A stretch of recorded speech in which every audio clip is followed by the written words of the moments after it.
Joining me now on the latest efforts to make that intelligence memo public, the FBI's failure to preserve those text messages or outright destroy them, and much more. Joining us tonight is Congressman Ron DeSantis, member of several key committees, including Foreign Affairs, Judiciary, and Oversight, and now also a candidate for governor of the great state of Florida. Great to have you with us, Congressman. Let's start with 50,000 emails between two employees of the Justice Department, and the fact they had time to write that many, and secondly, the ability of the deep state, if you will, the permanent government, as in the case of Lois Lerner and the IRS, we have again encountered the glitch, a missing set of emails against all logic, all reason, and all experience. What in the world is going on?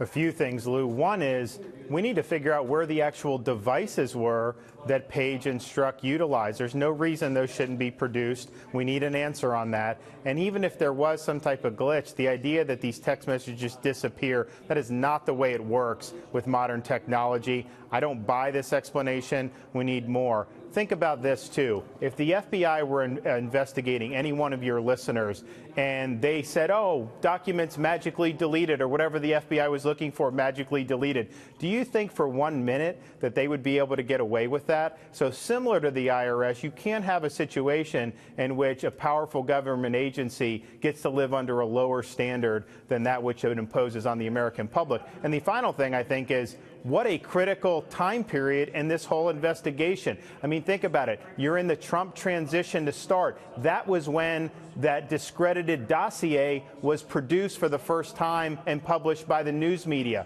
What was Strzok and Page talking about the dossier? It was also during Trump's early days in the White House when Michael Flynn was interviewed, when different things involving Comey occurred. Are you telling me that they weren't saying all kinds of stuff in those 50,000 messages?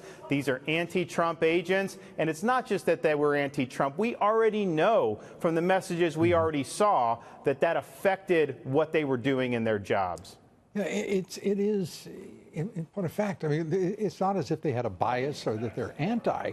I mean, they were on an absolute mission to stop Donald Trump if they could, and apparently if they could not, to destroy his presidency. I mean, this is, I don't understand how Christopher Wray, anyone in Congress can accept Christopher Wray walking up and saying they were lost, they were deleted, whatever he has to say, produce them, and he did this with a straight face.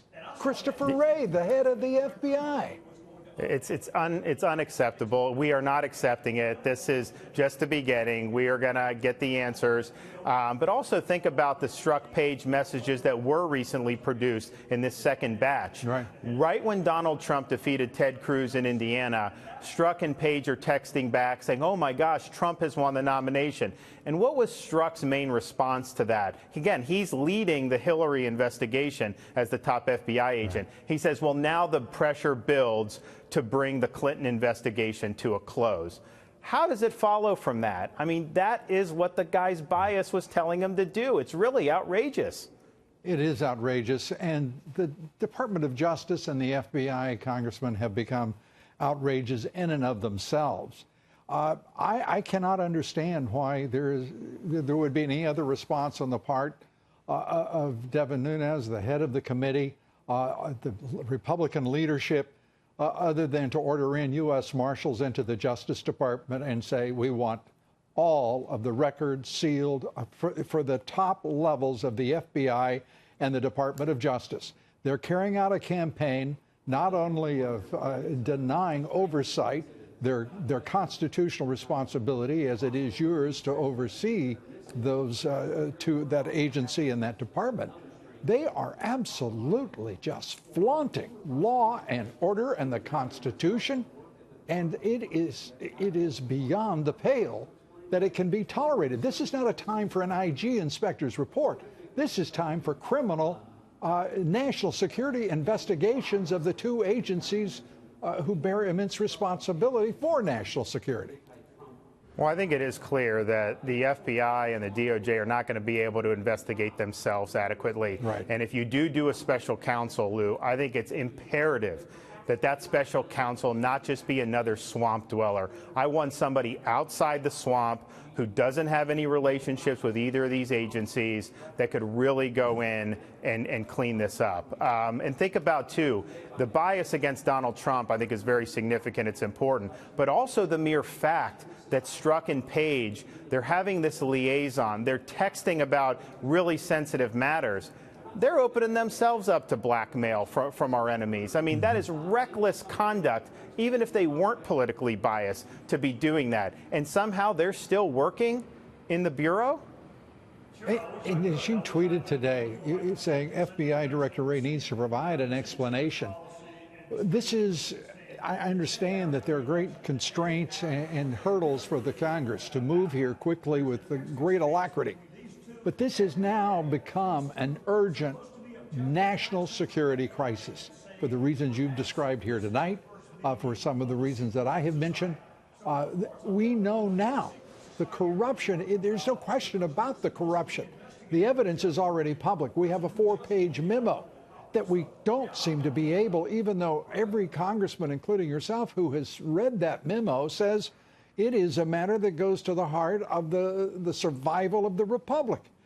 What in the world? At what point do we have to declare, take charge, get this thing handled, and no more business as usual, even under these grave circumstances?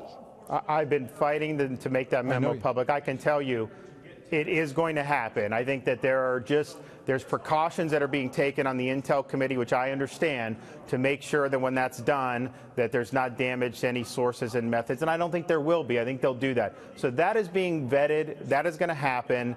And the public will get at least that part of the story. There's other parts of the story that are going to come out, too. So we will do that. And in terms of Christopher Wray, he needs to be brought before the Congress under oath, and he's got to answer these questions very soon. We're breaking now after the shutdown ended. The president's going to give his State of the Union. I think shortly after that State of the Union, we need Wray under the Clegg lights, under oath, to answer these questions. I know that you and I share a great fear that having this many missing emails and communications disappear, that what we're fighting against is also all of us who are concerned for the survival of this country.